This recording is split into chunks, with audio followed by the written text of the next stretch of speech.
నమస్కారం Ahalya TV news కి స్వాగతం. ముందుగా ముఖ్యాంశాలు. బీసీ సంక్షేమ శాఖపై సమీక్ష నిర్వహించిన సీఎం చంద్రబాబు. పాల్గొన్న ఉన్నతాధికారులు. తెలుగుదేశానికి పార్టీ వ్యవస్థాపక రోజు నుంచి నేటి వరకు వెన్నెముకగా నిలిచిన బీసీల అభ్యున్నతి కోసం అధికారంలోకి వచ్చిన కూటమి ప్రభుత్వం ప్రత్యేక చర్యలు తీసుకోవడం జరుగుతుందని సీఎం చంద్రబాబు వెల్లడి. పుల్వామా దాడిలో వీరమరణం పొందిన అమరవీరుల చిత్రపటానికి నివాళులర్పించిన బీజేపీ రాష్ట్ర అధ్యక్షురాలు దగ్గుపాటి పురంధేశ్వరి. పుల్వామా దాడిలో అసువులు బాసిన జవాన్లకు మరణలేదని పురంధేశ్వరి ప్రశంస. దేశానికి సేవ చేయడం ద్వారా తమ జీవితాలను అంకితం చేసిన అసాధారణ వ్యక్తులు జవాన్లు అని కితాబ్.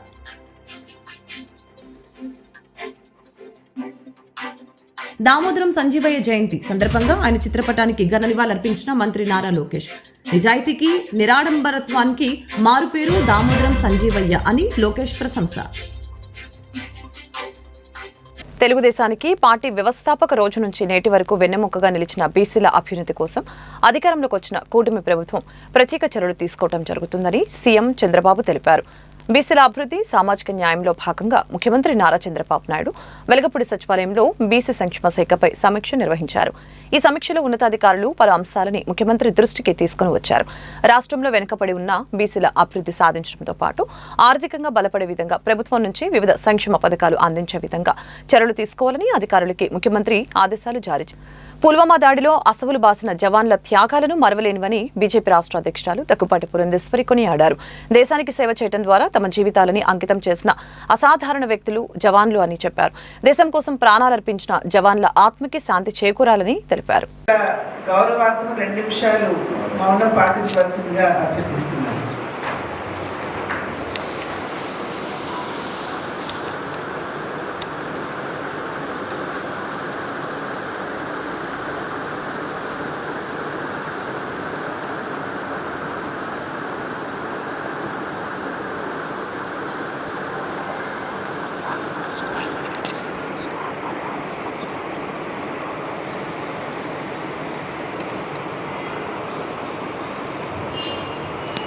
ఓం శాంతి శాంతి శాంతి.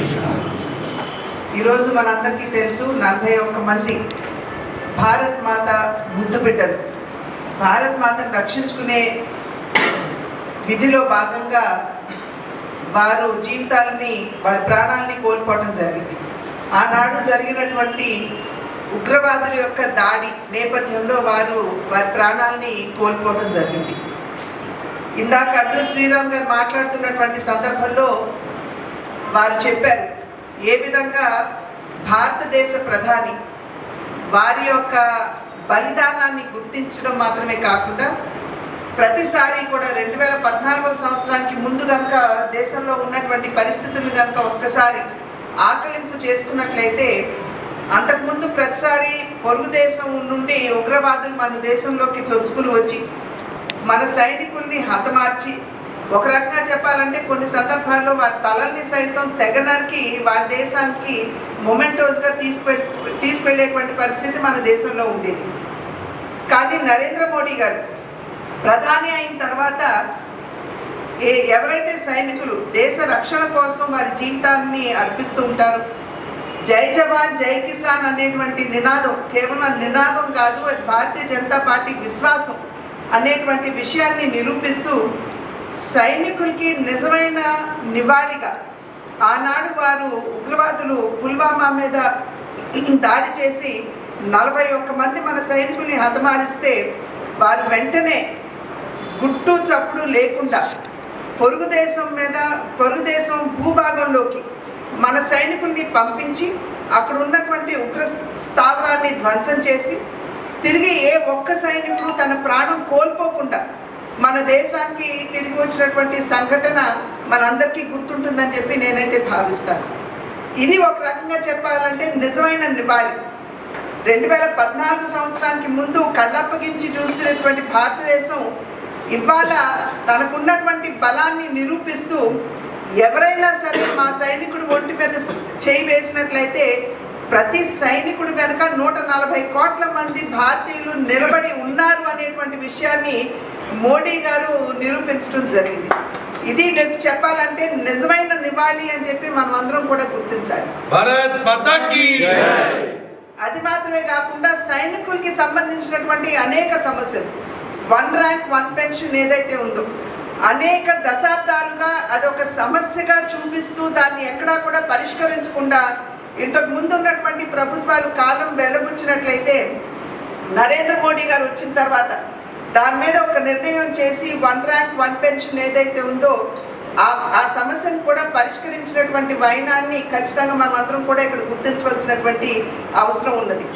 అదేవిధంగా మన సైనికులు మన బార్డర్స్లో ఏవైతే మన భౌగోళికపరమైనటువంటి సరిహద్దులు ఉంటాయో అక్కడ వారు ప్రాణాలొడ్డి వారు క్షణక్షణం ఏమవుతుందో తెలియనటువంటి సందిగ్ధంలో కూడా దేశ రక్షణ చేస్తున్నటువంటి సందర్భంలో వారికి సరి అయినటువంటి ఎక్విప్మెంట్ కూడా లేకుండా వేసుకునే బూట్లు కావచ్చు, ధరించేటువంటి యూనిఫామ్ కావచ్చు, లేదంటే వారికి ఇచ్చేటువంటి బుల్లెట్ ప్రూఫ్ వెస్ట్ జాకెట్స్ కావచ్చు, వారికి సప్లై చేసేటువంటి ఆయుధాలు కావచ్చు, ఎటువంటివి అవన్నీ కూడా నాణ్యత లేనటువంటివి.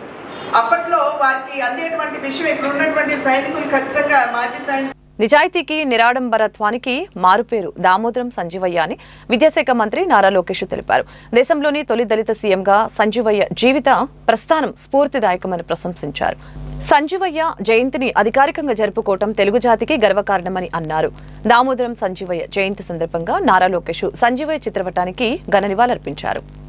గన్నవరం వైఎస్ఆర్సీపీ నేత మాజీ ఎమ్మెల్యే వల్లభనేని వంశీకి విజయవాడ కోర్టు 14 రోజుల రిమాండ్ విధించింది. వంశీని హైదరాబాద్లో అరెస్టు చేసిన పోలీసులు విజయవాడ కోర్టులో హాజరుపరిచారు.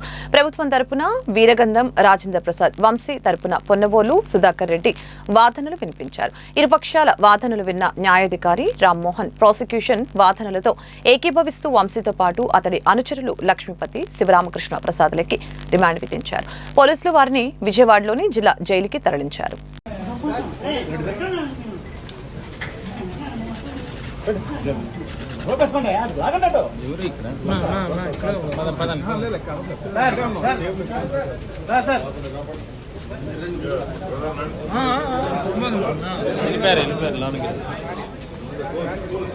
ఎనికేపాడులో జరిగిన సెల్ ఫోన్ల చోరీ కేసుని బెజవాడ పోలీసులు ఛేదించారు.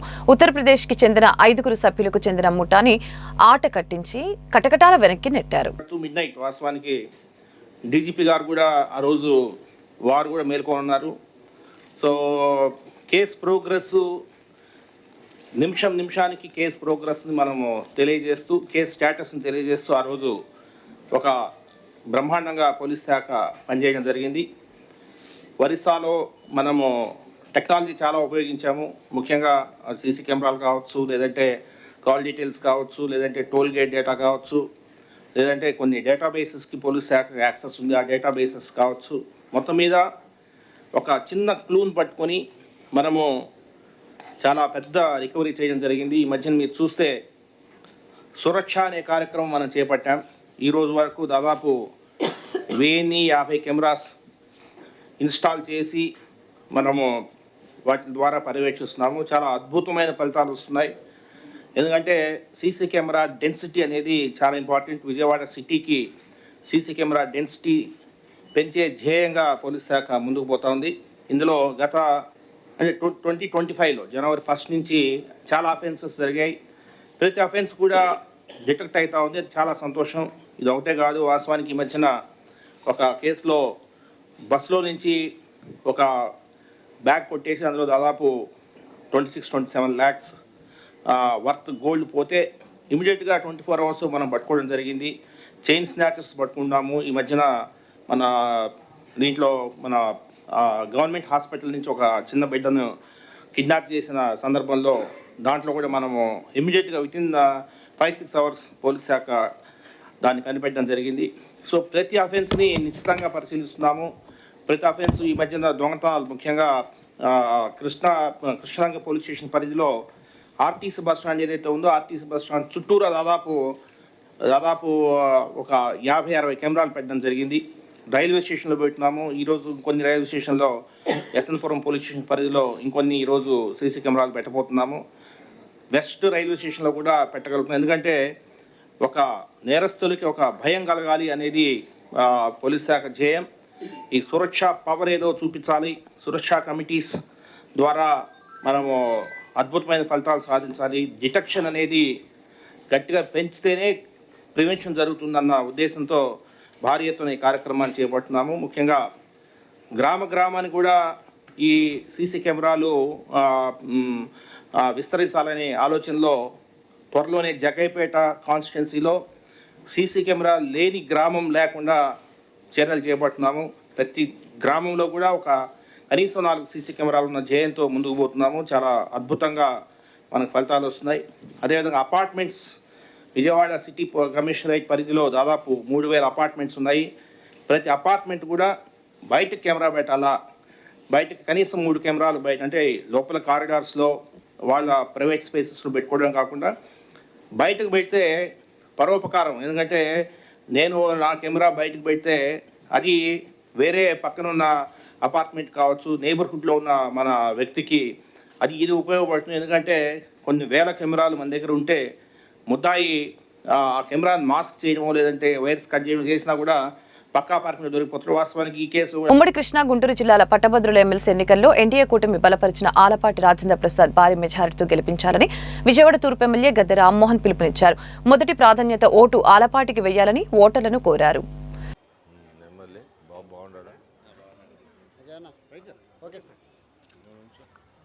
ఈ నెల 27వ తారీఖున జరిగే ఎమ్మెల్సీ ఎన్నికల్లో ఆలపాటి రాజేంద్ర ప్రసాద్ గారి యొక్క గెలుపు కోసం కూటమి బలపరిచిన అభ్యర్థిగా ఆయన గెలుపు కోసం ఈ రోజున పట్టమట్లంకలో ఉన్న గవర్నమెంట్ స్కూల్స్కి అక్కడ టీచర్ని ఓటు అడగడానికి రావడం జరిగింది.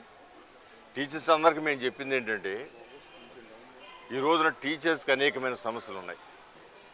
గత ప్రభుత్వంలో ఫస్ట్ తారీఖున జీతం రాని సమస్యతో పాటు వాళ్ళు దాచుకున్న పిఎఫ్లు కూడా గల్లంతైపోయి రిటైర్ అయిన వాళ్ళకి ఆ డబ్బులు ఇవ్వక, లేదా వీళ్ళకి అవసరం వచ్చినప్పుడు లోన్ పెట్టుకుంటే ఆ డబ్బులు రాక వీళ్ళు 10 రూపాయల వడ్డీకి బయట తెచ్చుకునే పరిస్థితి రావటం వలన ఈ రోజున 2024లో జరిగే ఎన్నికల్లో వన్ సైడ్గా టీచర్స్ అందరూ కూడా తెలుగుదేశం కూటమిని సపోర్ట్ చేయటం వలన ఇవాళ ఘనమైన విజయం మేము సాధించాం. ఈ 8 నెలల్లో కూడా టీచర్స్ కోసం, టీచర్స్ యొక్క అవసరాల కోసం, వాళ్ళకి ఇవ్వాల్సిన డిఏలు చెల్లింపు కోసం ప్రయత్నం జరుగుతూ ఉంది. ఈ 6 నెలలు 8 నెలలు కూడా కేవలం పరిపాలన గాడిలో పెట్టడానికి ప్రతి వారం మంగళవారం వెళ్ళి ఢిల్లీలో కూర్చొని 2000 అప్పులు తీసుకురాకుండా, అప్పులు తీసుకొస్తే అది మన మీద భారం కాబట్టి అప్పులు తీసుకురాకుండా పరిపాలన ఏ విధంగా చేయాలి సమర్థవంతంగా. అదేవిధంగా రేపు అమరావతిలో 30,000 కోట్లతో సుమారు 50,000 కోట్ల వరకు కూడా వర్కులు జరగబోతూ ఉన్నాయి.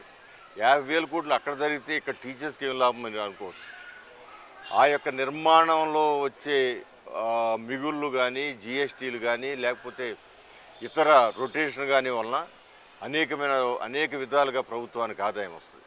ఒక బిల్డింగ్, ఇప్పుడు మనం ప్రైవేట్గా నేను ఒక బిల్డింగ్, మీరు ఎవరైనా సరే ఒక బిల్డింగ్, ఒక అపార్ట్మెంట్ కడుతుంటే మీరు ₹1,00,00,000 దాకా కార్పొరేషన్ కడతారు. సో అదేవిధంగా అది గవర్నమెంట్ బిల్డింగ్లు అయినా కూడా ఆ విధమైన ట్యాక్సేషన్ ఉంటుంది. దానివల్ల ప్రభుత్వానికి ఆదాయం కూడా వస్తుంది. ఇవన్నీ కూడా సమకూర్చుకొని వీలైన తొందరలో ఏ విధంగా 2014లో అప్పుడున్న ఆర్థిక పరిస్థితులు అనుకూలించకపోయినా 42% ఫిట్మెంట్ ఇచ్చి ఆయన ఎంప్లాయీస్కి మేలు చేశారు. అదేవిధంగా ఘనమైన మేలు చేయడానికి చంద్రబాబు గారు సిద్ధంగా ఉన్నారు. వీటన్నిటికంటే కూడా రాజేంద్ర ప్రసాద్ గారు చాలా అనుభవం కలిగిన వ్యక్తి, అనేక పర్యాయాలు ఎమ్మెల్యేగా ఎన్నుకోబడిన వ్యక్తి, ఒకసారి మినిస్టర్గా పనిచేసిన వ్యక్తి. శాసనసభలో కూడా ఆయన ఏ విషయాన్నైనా ఆ స్పీచ్ ద్వారా ముఖ్యమంత్రి గారిని కానీ లేదా మంత్రులు గారిని కన్విన్స్ చేసే సమర్థత కలిగిన వ్యక్తి. అన్ని విషయాలు ఆయన బేసిక్గా లాయర్ అవటం వలన అన్ని విషయాల్లో ధర్మం ఏంటో అధర్మం ఏంటో తెలుసుకోగలిగిన వ్యక్తి. తద్వారా ఖచ్చితంగా ఇక్కడ టీచర్స్ సమస్యలు ఎప్పుడు కూడా ఆయన టీచర్స్ లేదా గ్రాడ్యుయేట్స్ ఉన్నప్పుడు గ్రాడ్యుయేట్స్ ఏ సమస్య ఉందో తెలుసుకునే దానిలో టీచర్స్ యొక్క సమస్యల్ని సమర్థవంతంగా చట్టసభల్లోనూ, అదేవిధంగా పర్సనల్గా ముఖ్యమంత్రి గారితో, నారా చంద్రబాబు నాయుడు గారితో, అదేవిధంగా పవన్ కళ్యాణ్ గారితో లేదా లోకేష్ బాబు గారితో వీళ్ళందరితో కూడా చర్చించి సాధించగల అవకాశాలు మెరుగుంటాయి. కాబట్టి నేను అందరిని కూడా రిక్వెస్ట్ చేశాను, మీకు యూనియన్లు ఉంటాయి కానీ ఈసారికి మనం అనేకమైనగా నష్టపోయినాం కదా సంవత్సరం. ఈసారికి ఆ నష్టాన్ని పూడ్చుకోవడానికి మనకు సమర్థుడైన వ్యక్తి. ఇప్పుడు ఉన్న క్యాండిడేటు అవతల క్యాండిడేట్ సమర్థుడు కాదన్న, బట్ వాళ్ళకి అవకాశాలు పరిమితిగా ఉంటాయి. వాళ్ళు సభలో మాట్లాడగలుగుతారు అంతే, వెళ్ళి కన్విన్స్ చేసే శక్తిగానే వాళ్ళకు ఉండదు. అందువల్ల నేను మరీ రిక్వెస్ట్ చేసి అందరినీ కూడా కన్విన్స్ చేయడం ప్రయత్నం చేయడం జరిగింది. తప్పకుండా వాళ్ళందరూ కూడా పాజిటివ్గా స్పందించారు.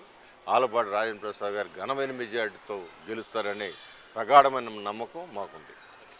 మిర్చి రైతుకి గిట్టుబాటు ధర కల్పించాలని సిపిఐ జిల్లా కార్యదర్శి జంగల అజయ్ కుమార్ డిమాండ్ చేశారు. అలాగనే పేదోడి సొంతింటి కలని కూటమి ప్రభుత్వం సాకారం చేయాలని అన్నారు. గుంటూరు సిపిఐ జిల్లా కార్యాలయంలో ఏర్పాటు చేసిన మీడియా సమావేశంలో జంగల అజయ్ కుమార్ మాట్లాడారు. మిర్చి రేటు పత్రం అవ్వడంపై ఆయన ఆందోళన వ్యక్తం చేశారు. ఈ సందర్భంగానే సోమవారం మిర్చి యార్డుకు సందర్శిస్తామని తెలిపారు.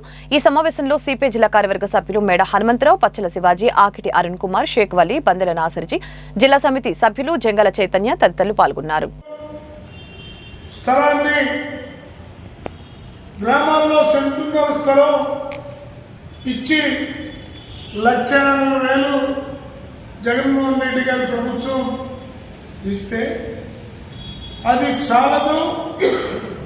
2 సెంట్లు పట్టణాల్లో, 3 సెంట్లు గ్రామాల్లో ఇవ్వండి, 5 లక్షలు ఇల్లు కట్టుకోవడానికి కనీసం ఇవ్వండి సిపిఐ ఆధ్వర్యంలో ఆనాటి నుంచి గత ప్రభుత్వం నుంచి ఈ ప్రభుత్వం వరకు కూడా పోరాడుతూనే ఉన్నాం.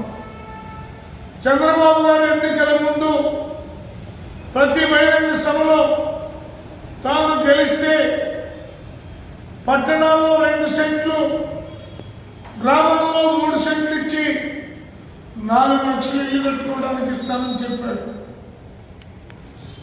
ఆ తర్వాత పట్టించుకోకపోతే మేము తీవ్ర స్థాయిలో రాష్ట్ర వ్యాప్తంగా ఆందోళన చేసిన తర్వాత వాళ్ళ క్యాబినెట్ మీటింగ్లో ఈ అంశాన్ని ఆమోదించడం జరిగింది.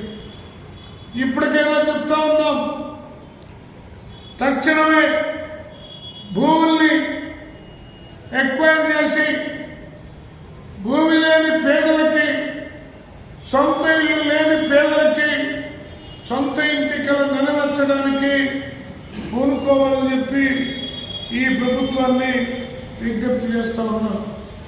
అలాగే ఇటీవల కేంద్ర బడ్జెట్ మోసపూరితమైనటువంటి బడ్జెట్. ఇది అంబానీలకి, అదానీలకి సంపదను సమకూర్చే బడ్జెట్. నిర్మలా సీతారామన్ ప్రవేశపెట్టిన బడ్జెట్ భారతదేశంలో ఉన్నటువంటి కోటాను కోట్ల పేద మధ్యతరగతి ప్రజల చెమటని కార్పొరేట్ శక్తులు జుర్రుకొని తాగేటటువంటి దుర్మార్గకరమైనటువంటి బడ్జెట్. ఈ బడ్జెట్కు వ్యతిరేకంగా ఈ నెల 14వ తేదీ నుండి 20వ తేదీలోపు వివిధ రూపాల్లో రాష్ట్ర వ్యాప్తంగా అన్ని జిల్లా హెడ్ క్వార్టర్లలో ఆందోళన కార్యక్రమాల్ని నిర్వహించబోతా ఉన్నాం. అలాగే మార్చి 23 నుంచి వచ్చే నెల 23 వరకు, మార్చి 23 నుంచి అంబేద్కర్ జయంతి వరకు, అనగా ఏప్రిల్ 14వ తేదీ వరకు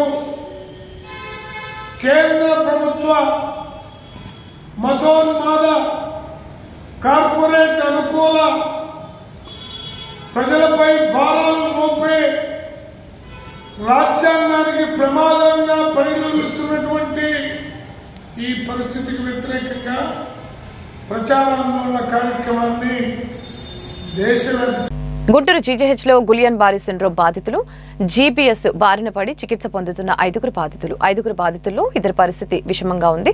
ఐసీలో చికిత్స పొందుతూ ఉన్నారు. గుంటూరు జీజీహెచ్లో చికిత్స పొందుతున్న జీబీఎస్ బాధితుల్ని వివరాలు అడిగి తెలుసుకున్న వైద్యారోగ్య శాఖ ప్రిన్సిపల్ సెక్రటరీ కృష్ణబాబు, ఇది సాధారణంగా వచ్చే వైరస్సేనని చెప్పారు. ప్రతి నెల గుంటూరు జీజీహెచ్లో 10 నుంచి 15 కేసులు నమోదవుతున్నట్లు తెలిపారు. ఎవరూ కంగారు పడవలసిన అవసరం లేదని భరోసా ఇచ్చారు. గతంలో కూడా పలు కేసులు నమోదయ్యాయని అన్నారు.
వార్తలు ముగించే ముందు ముఖ్యాంశాలు మరొకసారి.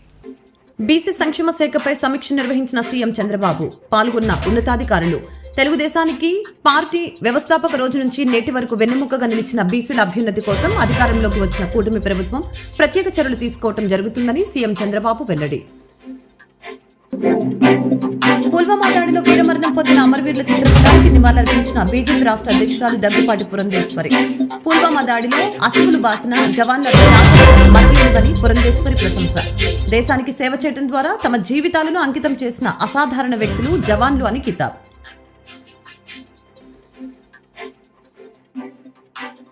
దామోదరం సంజీవయ్య జయంతి సందర్భంగా ఆయన చిత్రపటానికి ఘన నివాళులర్పించిన మంత్రి నారా లోకేష్. నిజాయితీకి నిరాడంబరత్వానికి మారుపేరు దామోదరం సంజీవయ్య అని లోకేష్ ప్రశంస. ఈ వార్తలు ఇంతటితో సమాప్తం. మరొక బులెటిన్ మళ్ళీ కలుద్దాం. నమస్కారం.